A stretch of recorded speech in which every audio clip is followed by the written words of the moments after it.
come for the offering this morning?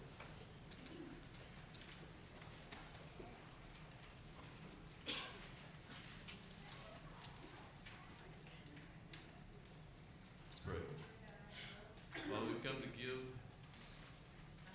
offerings to you. Father, would you take them? Bring honor and glory to your blessed name.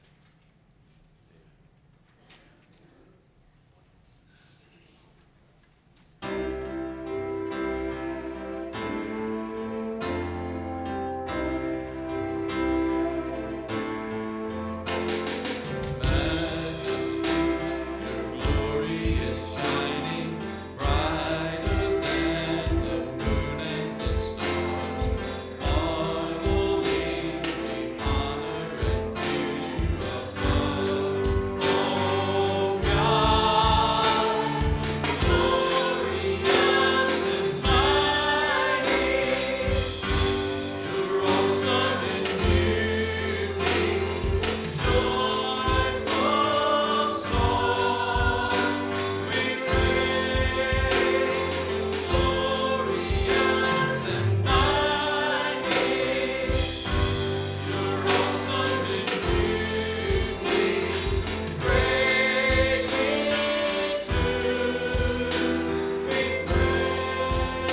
morning, everyone.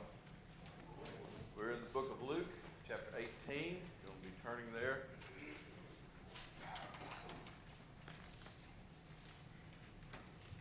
Luke chapter 18.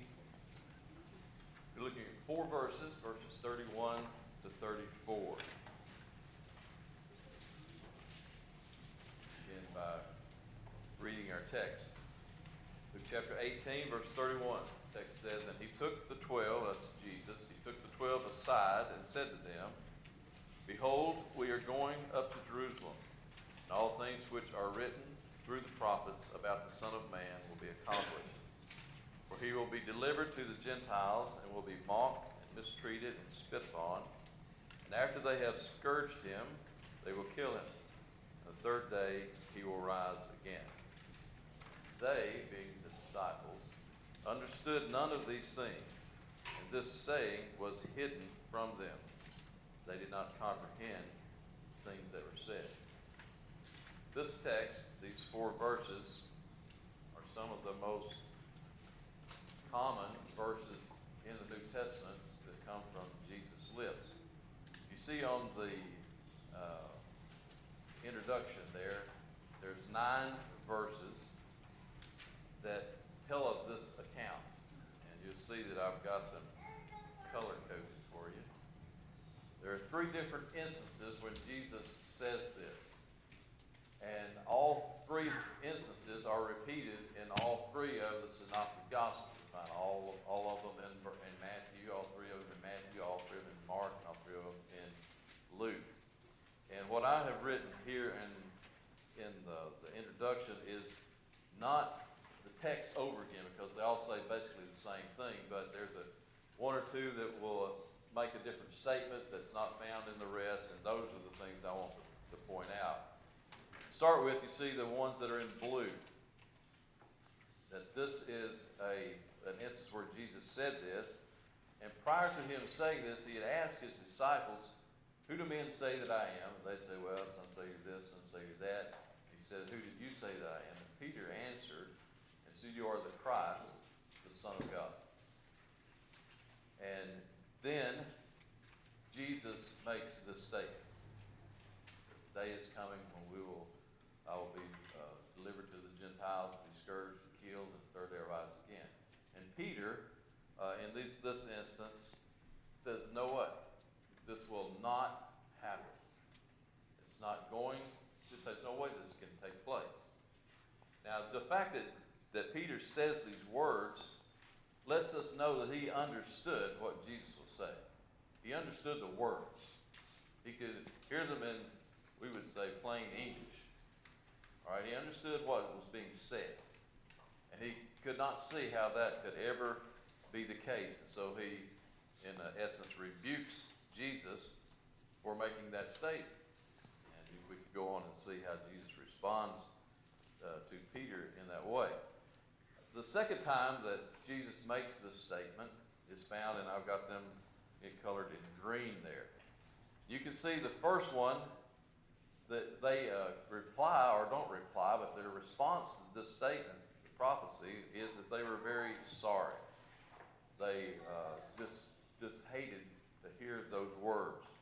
The second one in Mark says they did not understand and were afraid to ask. Now here I think that we can get from this, and you can see the third green one in Luke chapter 9, they didn't understand it. It was hid from them, and they were afraid to ask. I think the general idea there is that they understood what he said. They understood what he was saying, but they just could not grasp how that could be. And if it was to be, it was totally opposite of what they were expecting. They didn't want to pry too much. They didn't want to ask. They were afraid that they would probably may hear something they didn't want to hear. And so they just kind of kept bottled up inside. Then the third one is our text today. You see in Matthew, these are in the red. There's nothing said by the disciples afterwards, just the statement of the prophecy. In Mark, it implies in that reference that it says they were afraid before Jesus makes this statement. So for some reason, they're already afraid. And I think we'll see that a time or two prior or after about chapter 8 or 9 of Luke, where, remember the account where I think it was the Pharisees came to Jesus and his disciples and said, hey, you might all watch it going to Jerusalem because there's somebody, they're out to kill you. And it was odd, we noticed that it was some of the Pharisees that told Jesus this.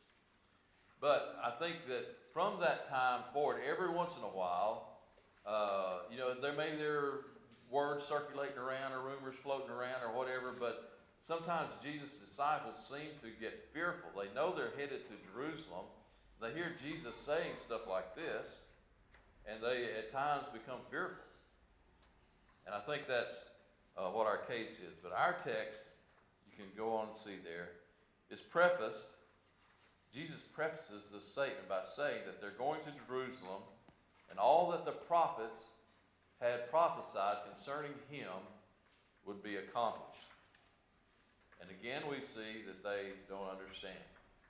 They don't comprehend what is actually he's meaning by this. And this gives us an added statement as well. It says it was hidden from them.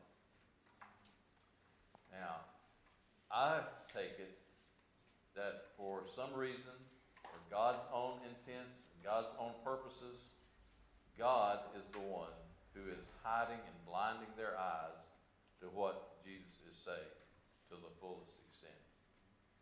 They hear it, but God sees to it that at this time they don't comprehend what he is saying. Now we can go on after this. You see in Luke 24, I've got listed there. After Jesus was crucified and they put him in the tomb, some of the ladies that were there, now it may mention their names, I don't remember, but they made some ointment. This would have been, I guess, on Friday or dusk, and so they could anoint his body. And then it says that they rested the Sabbath because the next day was the Sabbath, and then on Sunday, or the first day of the week, they hopped up and went to the tomb to see if they could talk the guards into letting them in to anoint Jesus' body. They get there, and the stone is rolled away, and Jesus is not there. And there's two men there, it says in white apparel, standing, and they ask the women this: why do you seek the living among the dead? And then the two men, which we assume are angels, tell them this: don't you remember what Jesus said? Don't you remember what he told you before he was crucified? That the day would come when he'd be delivered to the Gentiles, he would be killed, he would be scourged, and the third day he would rise again. The text says they remember. Also, they remember, yes, Jesus did say that. You can go on over in the book of Luke, chapter 24, further into 24, and I'm going to turn there and just kind of summarize this as I go through it, just to hit on a couple of points. But you remember, Jesus is on the road to Emmaus. That's the phrase we remember. He comes across two disciples who were disciples of his prior to the crucifixion. And they're on their way home sorely disappointed because things didn't turn out like they expected them to turn out.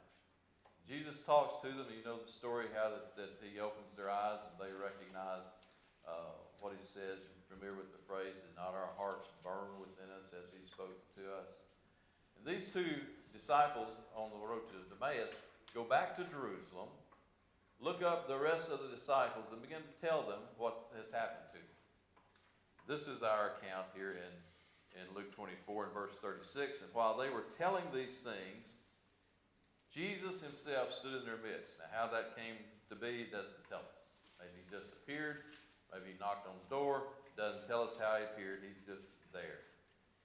And they were startled and afraid and did not know what to do. And Jesus said, "Here, see my hands, see my feet, see my side." It says they still had trouble believing in verse 41. They gave him some food. He asked if they had anything to eat. verse 44, Jesus says to them, "These are my words which I spoke to you while I was still with you, that all things which are written about me in the law of Moses and the prophets and the Psalms must be fulfilled." Very similar to our text today. Notice verse 45. This is, I think, a key verse.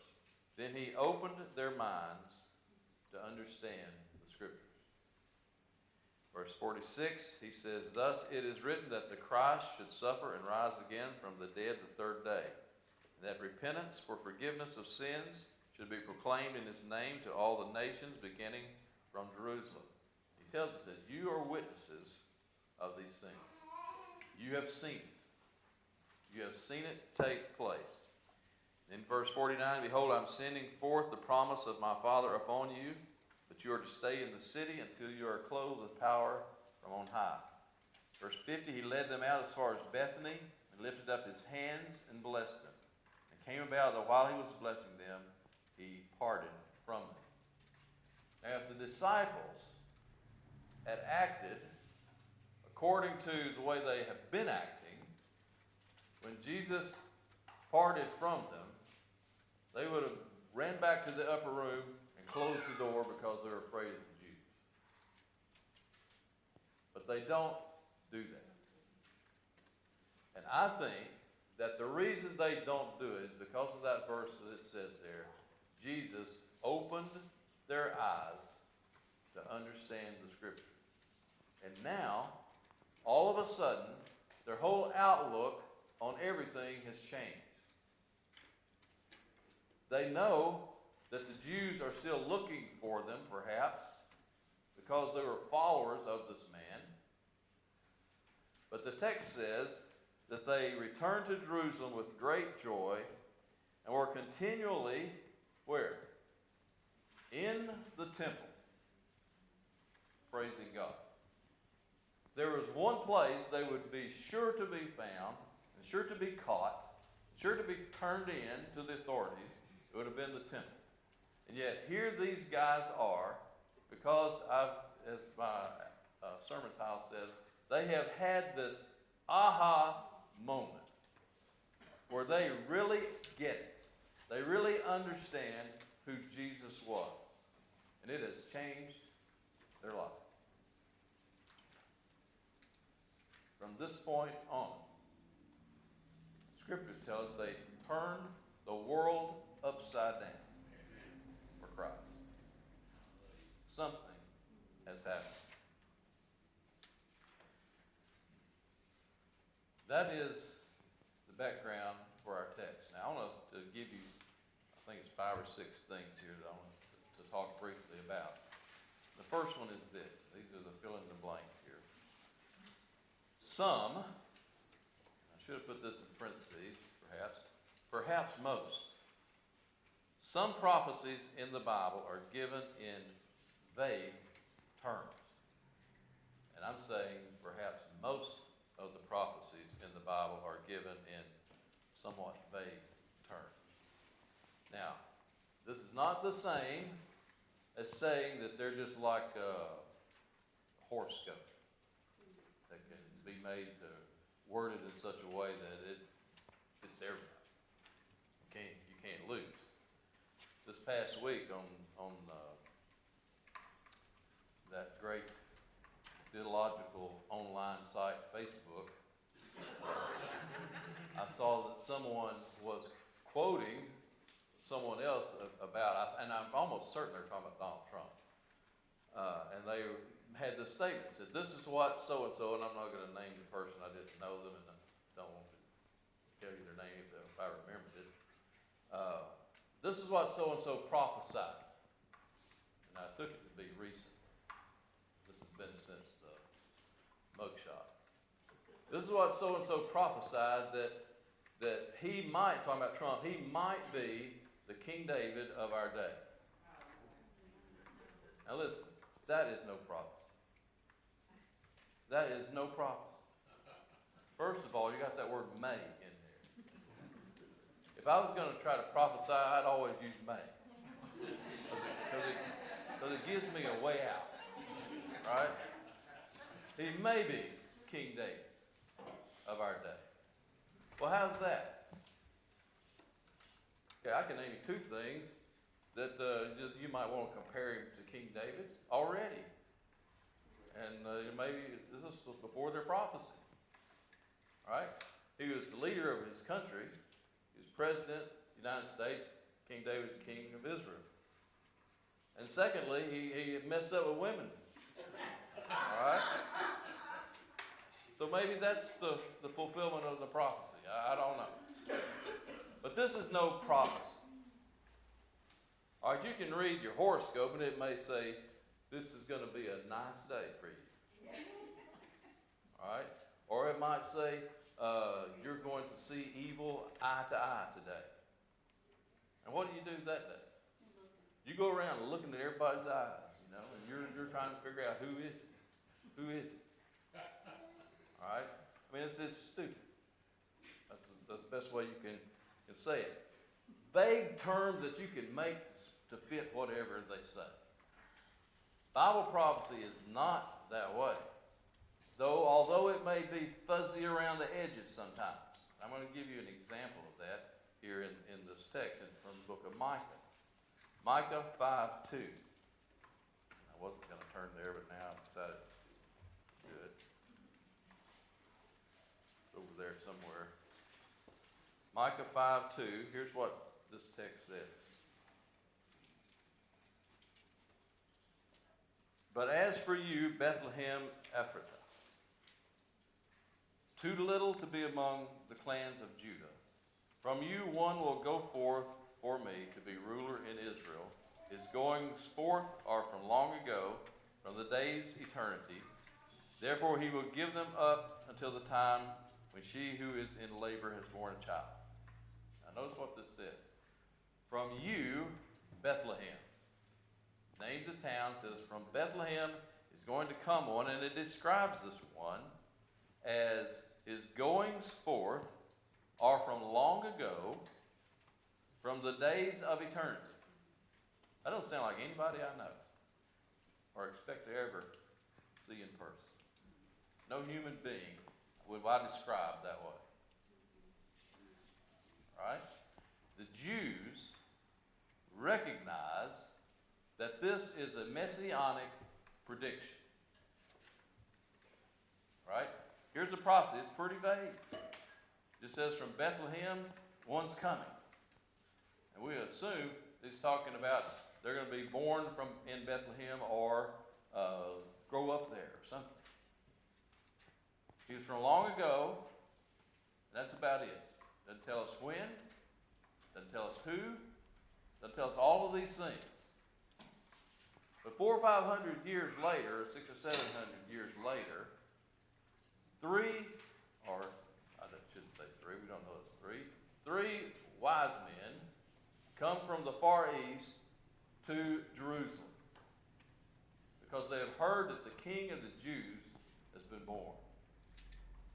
And so they decide to go to King Herod because surely he would know who this was and where they were at so that they could come and worship.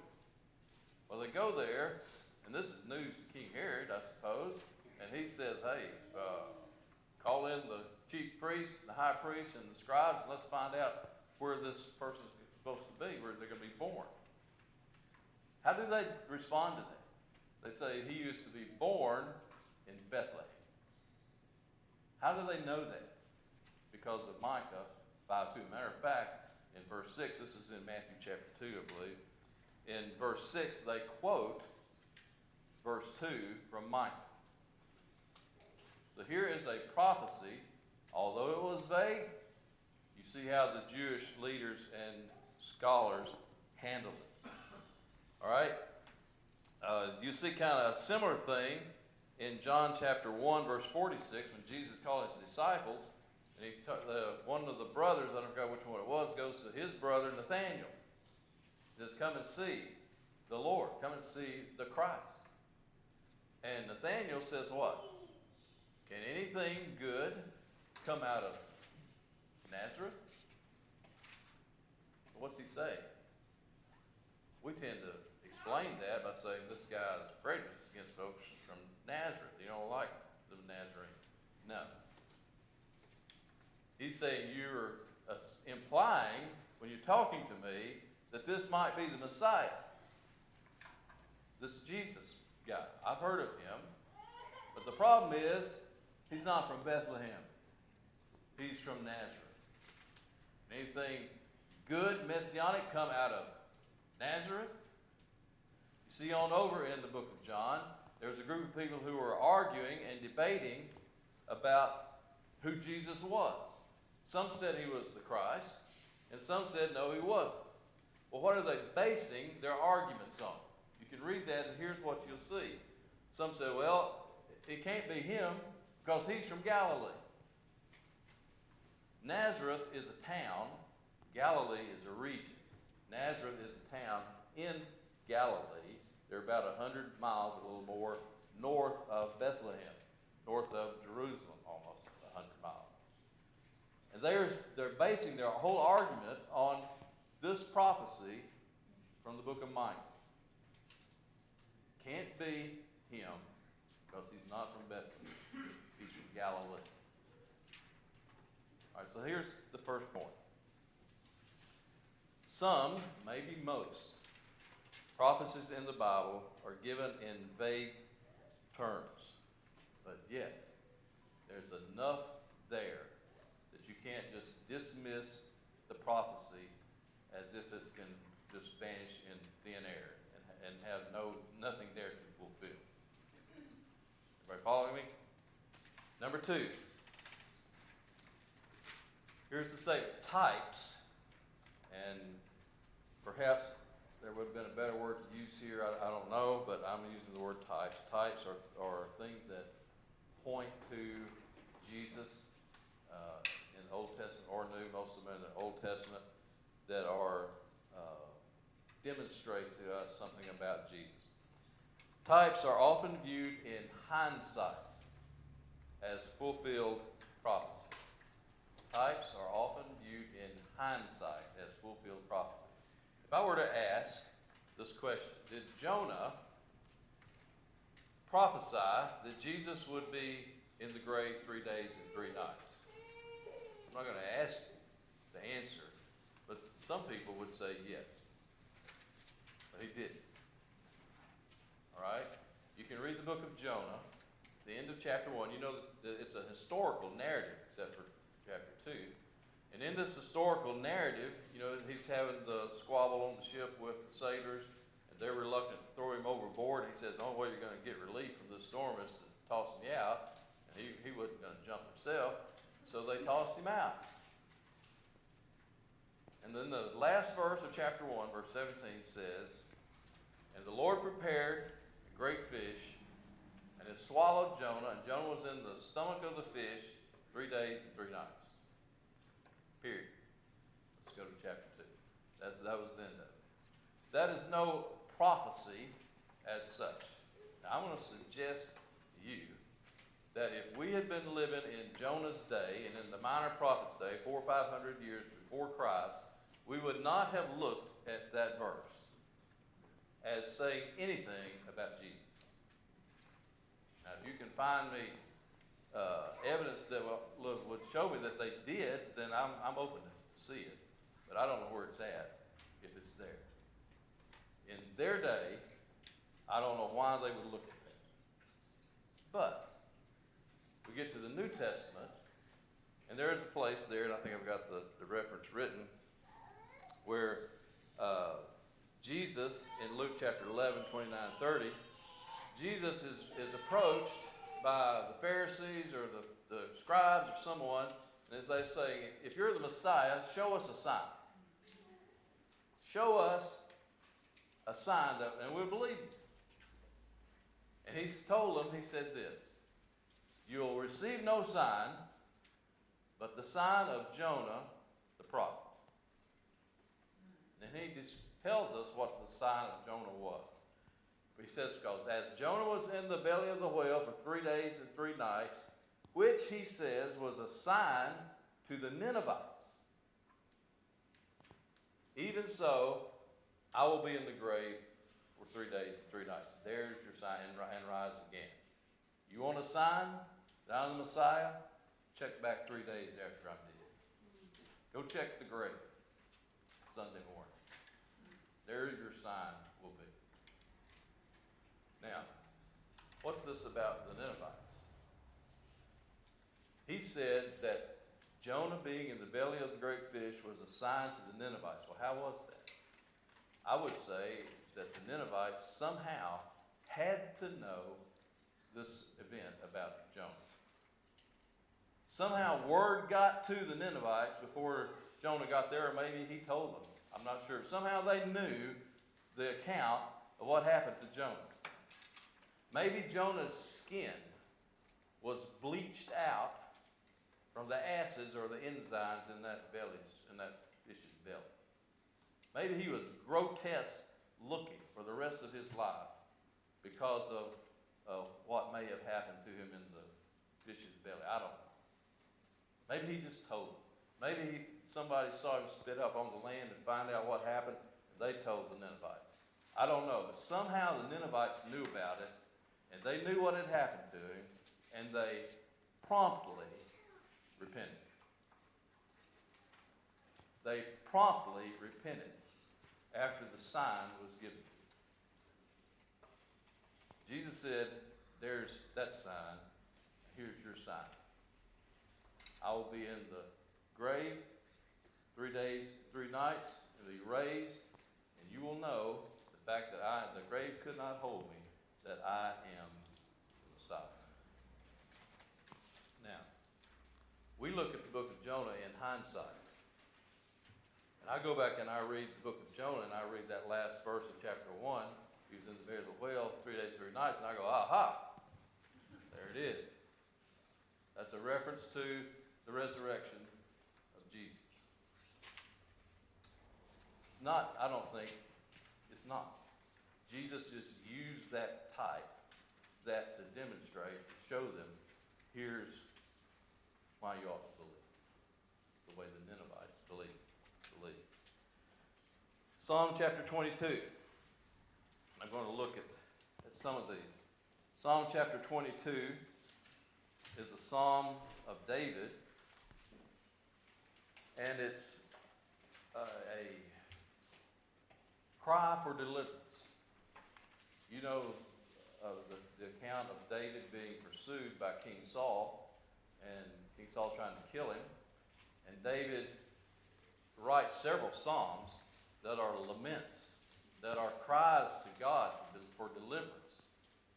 And we read this, and if you had read this, back in 800 BC or whenever it was that David lived, 1000, 1100, something like that, and you read this there are some things that you may wonder about, and the Jewish people recognize messianic songs. I'm not saying that they didn't. But the front and center, the psalm was written as a cry from David for deliverance from King Saul. But we read it in hindsight, and we see things like the very first verse. My God, why hast thou forsaken me? And what do I think? Jesus quoted this on the cross, didn't he? Yes, he did. He quoted on the cross. Look over at verse 7. All who see me sneer at me. They separate with the lip, or they mouth these words, saying, commit yourself to the Lord. Let him deliver him. Let him rescue him, because he delights in him. And that reminds me of what? The people jeering at Jesus from the cross. You say you're the king of the Jews? Come down. Show us. Come down from the cross. Deliver yourself. Cry out to God. He's your Father. Surely your Father will protect you and deliver you from this awful death. I read Psalm 22 in hindsight, and I recognize and see these things. And they are legitimate things to see. But I'm seeing them in hindsight. Verse 16, they pierced my hands and my feet. I can count all my bones. Verse 18, they divide my garments among them, and for my clothing they cast lots. Chapter 22, several things in that chapter that we can read and we say, aha, here is a reference to Jesus. And rightly so. But it's a lot clearer to us than it was to King David, I suppose. Chapter 69. Now this was an interesting chapter. Another Psalm of David, kind of the same deal. When Jesus, and on two occasions, this would have been the first occasion, Jesus and his disciples went to the temple. And when they got to the temple, there were people there selling merchandise. They were selling oxen, they were selling sheep, they were selling doves. For what reason? So that people who came, and this probably was a Passover day, so that if people, if they were coming for the Passover, they wouldn't have to haul this oxen with them all the way. They can buy them one when they get there to offer on as a sacrifice. Same way with doves. And so there's this business that is a thriving business in the temple or close to the temple, in the courtyard or wherever it was at, of people making money selling these sacrifices. And it was obviously, because Jesus said so, it was obviously a horrendous thing that disrespected God's name, disrespected the temple. And Jesus grew angry. Our text says that he made a scourge out of some cords, and he beat them. He ran the oxen out of the temple. He ran the sheep out of the temple. He overturned their table where they were keeping all the money they were getting. He just kind of made a mess of stuff and drove them out. What do you think the disciples were doing? Think they were helping him? I don't think so. I don't think Jesus needs any help. Right? I think they were as shocked as everybody else around them. But as Jesus was throwing them out, his disciples, the text tells us, his disciples remember this phrase. For the zeal of your house has consumed me. From Psalm 69. They see what's going on, and they immediately in their mind, because they're familiar with the psalm, they make application to what's happening. Here he is. We see it right now. The zeal of your house has consumed me. That might have been talking about King David to start with, but we know it's more than King David. It is Jesus of Nazareth.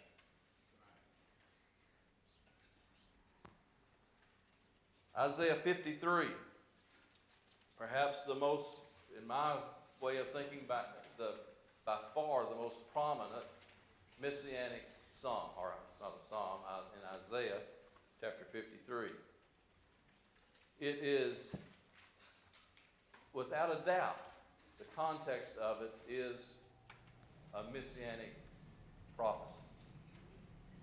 And we get there and we read things like this. Who has believed our report? And by the way, the Jews, then and now, cannot deny that this is a messianic psalm. They agree that it is, but it's, and you've heard this before, I'm sure, but they cannot fathom how this chapter, Isaiah 53, can be referring to the Messiah, because it speaks of the Messiah in such a way that they do not see. This is not the Messiah that they are picturing in their mind. And when Jesus is on the earth, he talks about this psalm, or this, you want to call it a psalm, this chapter in Isaiah. I want to read a couple of verses. But he was pierced through for our transgressions. He was crushed for our iniquity. By his scourging we are healed. The Lord has caused the iniquity of us all to fall upon him. He was oppressed. He was afflicted. His grave was assigned with the wicked. Aha. 2 thieves. And yet he was with a rich man in his death, the borrowed tomb. It goes on, but he poured out himself to death and was numbered with the transgressors. It's easy for us to look back in hindsight as a Christian and know what that's a reference to. Because we have the benefit of the New Testament and the Old. Point number 3. Being able to read prophecy does not make me a prophet. Being able to read prophecy does not make me a prophet. I could tell you that just in the same manner that disciples saw him leave, they would see him come again. Am I a prophet? Am I prophesying? No, I'm just repeating a prophecy. All right? Jesus, in his ministry on this earth, had repeated discussions, a lot of them from the book of Isaiah. When Jesus opened that scroll and read from Isaiah, was he prophesying? No, not technically. He was reading. He was reading prophecy. I'll tell you when he acted as a prophet. When he rolled it up, set it down, he looked up and he said, "Today, this scripture is fulfilled in your sight." There's when we see prophesying about who he was. In our text for today, Luke chapter 18, what does he say that's prophecy in our text? He says we're going to Jerusalem, and we use terms like that. I'm going to Hebrew, I'm going to town. And all things which are written through the prophets, those were some prophecies, about the Son of Man will be accomplished. Jesus there prophesied. All these prophecies that the prophets had in the Old Testament didn't tell us today. They spoke in vague terms. This will happen. That will happen.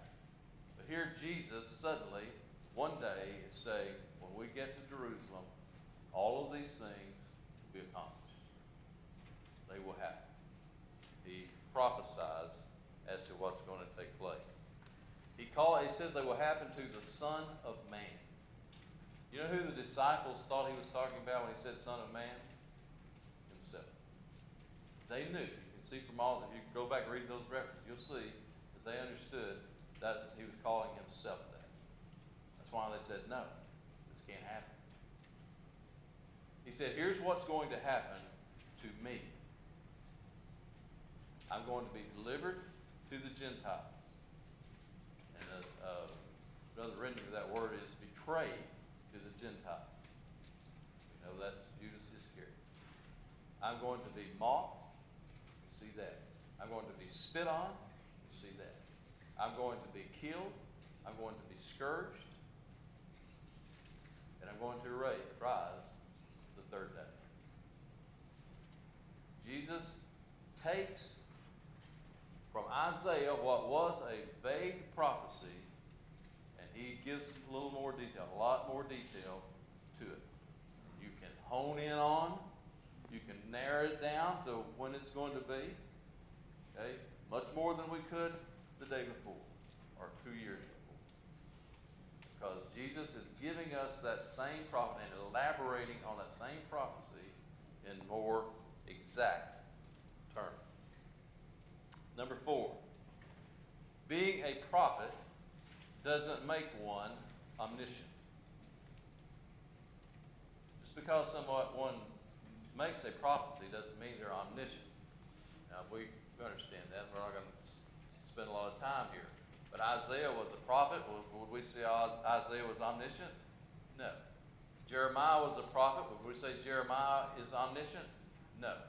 They're men given a prophecy to them by God. They're a prophet, but it doesn't mean they're omniscient. Number 5, being omniscient enables one to speak prophetically if they so choose. Now, you can mull this over and tell me a better way to say this, but if a person is omniscient, if God is omniscient, we're going to talk a little bit about that a little bit more here in a minute. If God is omniscient, if God knows all things, then God can state prophetic things just whenever he wants. He can tell us things that have not happened yet, that are going to happen, and he would be speaking prophetic. It's no problem for a God who is omniscient to also be a prophet.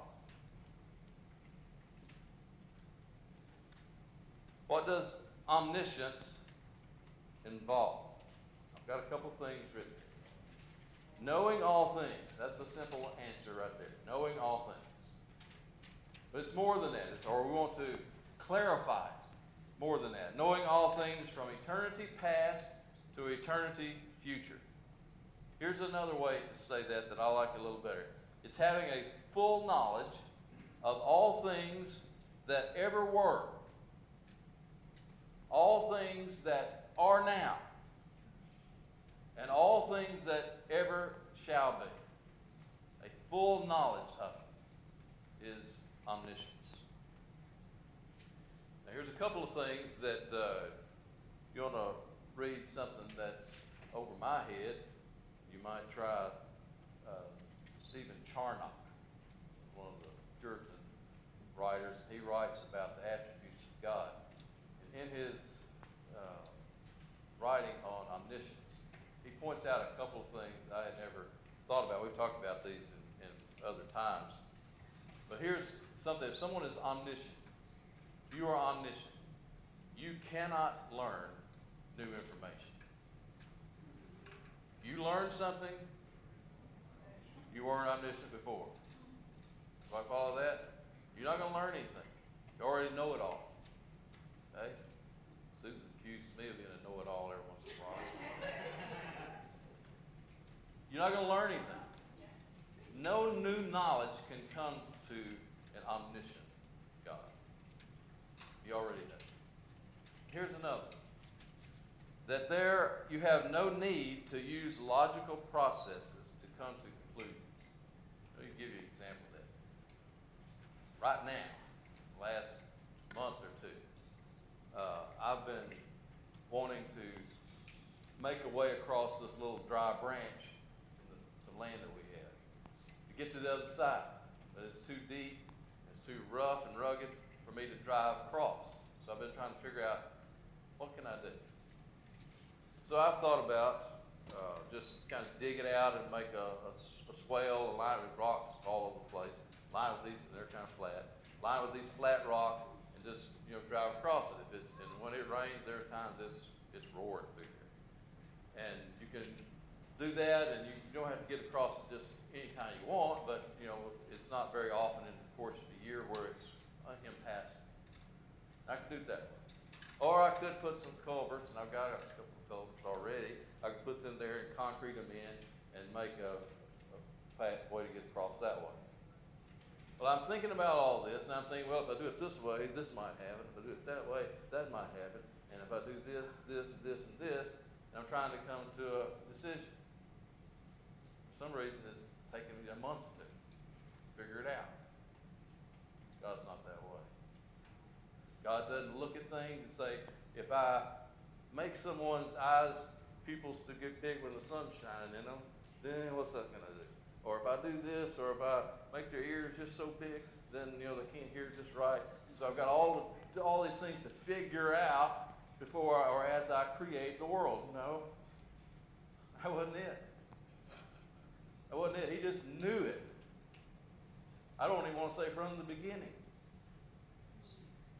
He knew it. He didn't have to contemplate what the best route to take would be. That is necessarily so if you're an omniscient God. God, by definition, must be omniscient. He must be. Let's go on.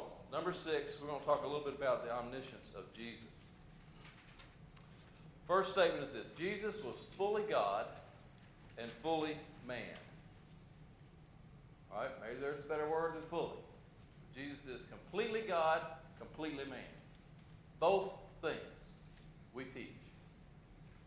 Both things the Bible teaches. Jesus was fully God and fully man. Second is this: God is omniscient, man is not. So how do we mesh these two things when we talk about Jesus? Is he omniscient because he's fully God, or is he not omniscient because he's fully man? We know that there are, I won't say thousands, but I guess it's thousands, dozens and dozens and dozens of incidents in the New Testament, in the 4 Gospels, where you can see that Jesus has knowledge about something that's not like me. Right? He's got knowledge about something that portrays what he knows about what people are thinking, what people are doing, what's happening somewhere else besides right here. He has knowledge in ways that is beyond a man. Dozens of places we could demonstrate that. We also know that there are examples of Jesus seemingly lacking information. Let me tell you one early in his life. I think he's 12 years old. In the book of Luke, chapter 2, verse 52. The text tells us this: and he grew, talking about Jesus, he grew in wisdom and in stature and in favor with God and man. Now, how do you grow in wisdom without learning something new? How do you grow in wisdom without making better decisions and wiser decisions than you might have the day before? We all, hopefully, want to grow in wisdom. But that implies that we're not right now, not quite as wise as we could be. Right? So here's the statement about Jesus. I think it was when he was 12 years old. There's another statement, Matthew 24:36, where Jesus says, but of the day and the hour, of that day and the hour, talking about his coming, knows no man, not the angels in heaven, not the Son of God, but the Father only. Now, a few years ago, we had a discussion in Bible study. I don't remember the study. I don't remember what the context was. I just remember us having this discussion. And there was a disagreement about this verse, about what this means. And I was of the persuasion that when Jesus was on earth, that there were some times and in some ways where Jesus' omniscience was, I don't know if the best word is limited, or held back, or withdrawn, or what. But there were times when he didn't know everything. And here's one, Matthew 24:36. He doesn't know the day or the hour. Okay? And the people who disagreed with me were horrified, or I'm put words in your mouth, I'm sure, but didn't like that view because it seemed to suggest that Jesus was not omniscient, fully God. I understand it. But what's the alternative? That Jesus knew what the day was, but said he didn't. To me, that looks like a lie. And I'm horrified at that. So if I were in the world, how can I say that Jesus is intentionally lying to these people? He really did know, just say it, I don't. So there was that debate. But I was going to tell you, I've changed my view. But you're still wrong too. All right? There's a better way to explain this. And interesting enough, I had a guy send me a video this week of some guy, and I hate I never had, not that familiar with him, so I'm not going to call his name, but Christian apologist, who was exposing, you might say, one of the name and claim it guys' view of Jesus' humanity, Jesus' deity. And he explains this way, and this is what I like. Maybe this is not a good way either. But let me give you something to begin with. In 1958, I was born. And on that day, I became a son. Right? Jump ahead 21 years, 1979, I became a husband.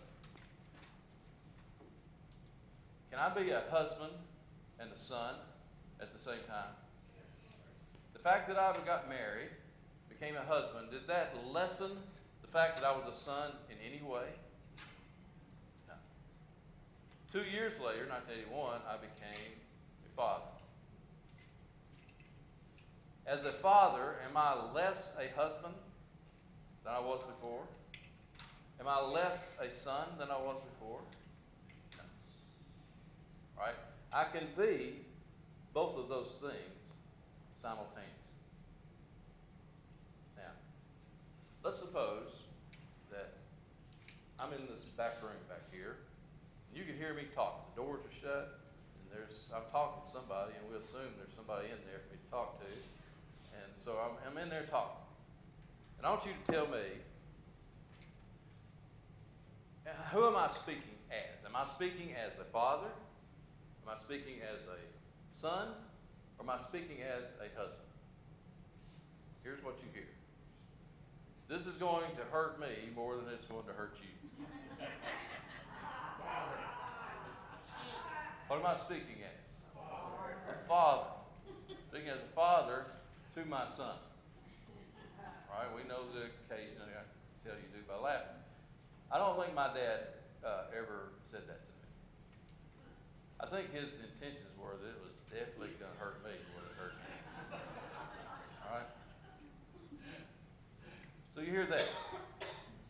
Then you hear them make this statement.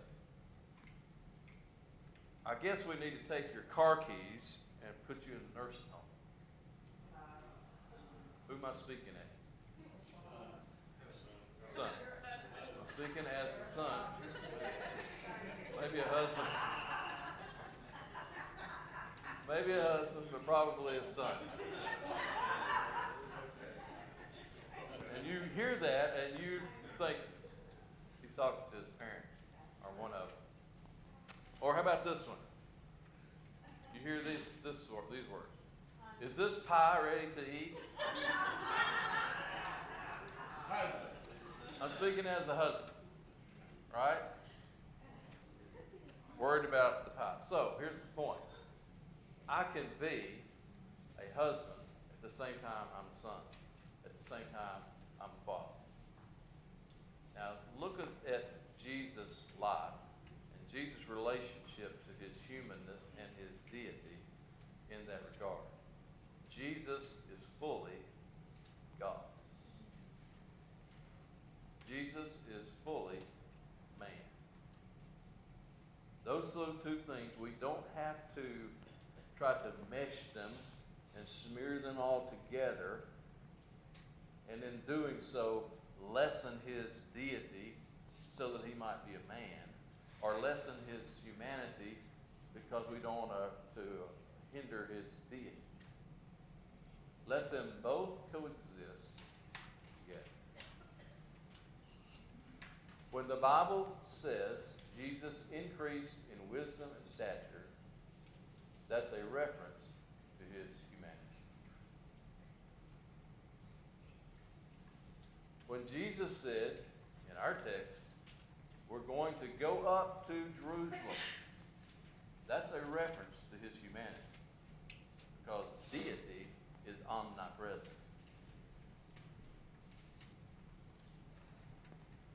When he said, I will be raised the third day, that's a reference to his deity. When he says, before Abraham was, I am, that's a reference to his deity. Here we are in our text. Jesus has given us a statement that he's given this the third time that he's given. At the time he says it here, the disciples didn't have a clue what he meant. The day will come, has already come, when Jesus opened their eyes, opened their understanding, they realized who exactly Jesus was. Much more than they ever wanted him to be. He was God in the flesh. Let's pray.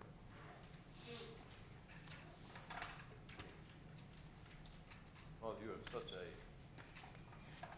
marvelous Lord, God. Our efforts to define you and describe you and understand you